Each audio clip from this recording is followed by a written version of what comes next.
एक डर और भी मुझे लगता है कि चूंकि परमाणु बम से आजकल कई कंट्रीज़ लैस हैं, तो इसको बहुत ज़्यादा भी तूल नहीं दिया जाना चाहिए। सिविलियन की रक्षा होनी चाहिए।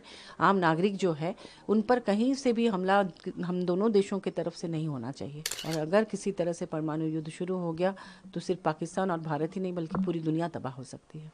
इसलिए मुझे लगता है कि संयम से भी काम लेना चाहिए। देखिए, पूरा देश आतंकवाद के खिलाफ है और हमारी पार्टी भी, जाहिर सी बात है।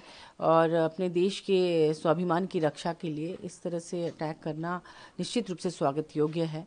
हम सभी आतंकवाद के खिलाफ हैं और आतंकवादियों का मनोबल जिस तरह से दिन ब दिन बढ़ता जा रहा है, और पहलगाम अटैक तो एक्सट्रीम था, और ऐसे में पाकिस्तान को भी सबक मिलनी चाहिए।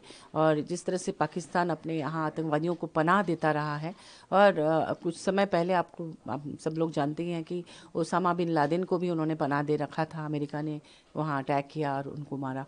तो इस तरह से अगर भारत भी कदम उठा रहा है, क्योंकि भारत के पास इतनी अधिक ताकत है कि पाकिस्तान तो एक छोटा सा कंट्री है, वो कभी भी पाकिस्तान को कुछ भी सबक सिखा सकता है। ऐसे में मुझे लगता है पूरे देश को उसका समर्थन करना चाहिए।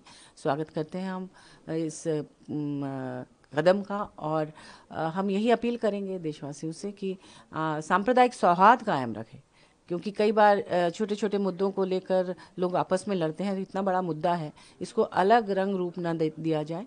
और एक डर और भी मुझे लगता है कि चूंकि परमाणु बम से आजकल कई कंट्रीज़ लैस हैं, तो इसको बहुत ज़्यादा भी तूल नहीं दिया जाना चाहिए। सिविलियन की रक्षा होनी चाहिए। आम नागरिक जो है उन पर कहीं से भी हमला हम दोनों देशों की तरफ से नहीं होना चाहिए, क्योंकि फिर वो किसी और तरफ मुड़ सकता है। और अगर किसी तरह से परमाणु युद्ध शुरू हो गया तो सिर्फ पाकिस्तान और भारत ही नहीं बल्कि पूरी दुनिया तबाह हो सकती है।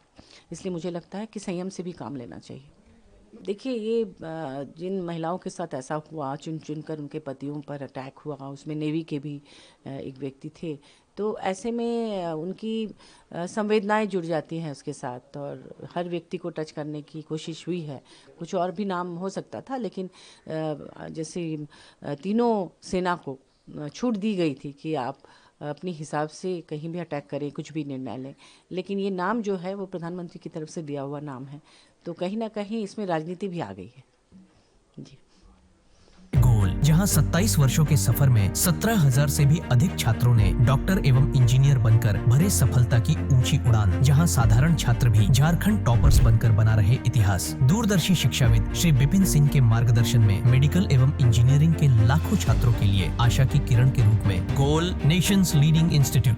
बायोम सिर्फ मेडिकल प्रिपरेशन का संस्थान। बायोम से लगातार दूसरी बार नीट यूजी में 700 मार्क्स पार। 10th पास स्टूडेंट्स के लिए फाउंडेशन कोर्स, 11th पास स्टूडेंट्स के लिए फ्रेशर कोर्स और 12th पास स्टूडेंट्स के लिए टारगेट कोर्स 17 अप्रैल से शुरू हो रहे हैं। कॉल 7360066190 और visit Biome, circular road near women's college and Hinoo, Ranchi. thefollowup.in. Like, share, and subscribe. www.thefollowup.in